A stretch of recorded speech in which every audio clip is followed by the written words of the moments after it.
सदर पाकिस्तान आसिफ अली जरदारी ने कहा है कि ख़वातीन की माशी खुद मुख्तारी से ख़ानदानों की खुशहाली और मुल्क की तरक्की में मदद मिलेगी।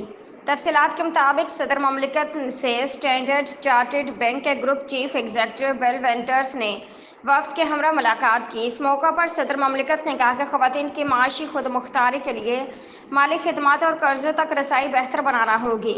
सदर पाकिस्तान का कहना था कि कारोबारी ख़वातीन की हौसला अफजाई और बैंकिंग शोबे में ख़वातीन की नुमाइंदगी की ज़रूरत है। पाकिस्तान तहरीक इंसाफ पीटीआई के तर्जमान रऊफ हसन ने कहा है कि पीटीआई को कलअदम करार देने का कहा गया है। मुझे मुल्क में तबाही नजर आ रही है। रऊफ हसन ने बानी पीटीआई की रहाई और दीगर अमूर से मुतल्लिक तफसीली गुफ्तगू की। उन्होंने कहा कि अगर बानी पीटीआई गद्दार हैं तो इस मुल्क में कोई भी महब वतन नहीं। मुल्क में ये सब देखकर बहुत शिद्दत से तकलीफ हो रही है। ख्वाहिश थी कि हालात इस नहज तक ना पहुँचते। इस्लामाबाद वफाकी हुकूमत ने पहली बार chairman public accounts committee PAC की सरबराही के लिए अपोजिशन से 4 नाम मांग लिए।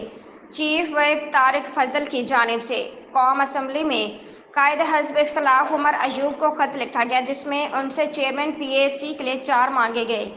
ज़राए के मुताबिक खत में लिखा गया कि चेयरमैन पब्लिक अकाउंट्स कमेटी के लिए सीनियर और तजर्बाकार लोगों के नाम दिए जाएं। बाहमी रजामंदी से नामों में चेयरमैन का इंतखाब किया जाएगा। इस्लामाबाद वफाकी हुकूमत ने पाकिस्तान स्टील मिल्स को बंद करने का फैसला कर लिया। सेक्रेटरी सनत और पैदावार का कहना है कि सिंध हुकूमत पाकिस्तान स्टील की जगह अपनी स्टील मिल्स लगाएगी। वजारत सनत और पैदावार की स्टील मिल्स की 700 एकड़ ज़मीन सिंध हुकूमत को देने की पेशकश की गई।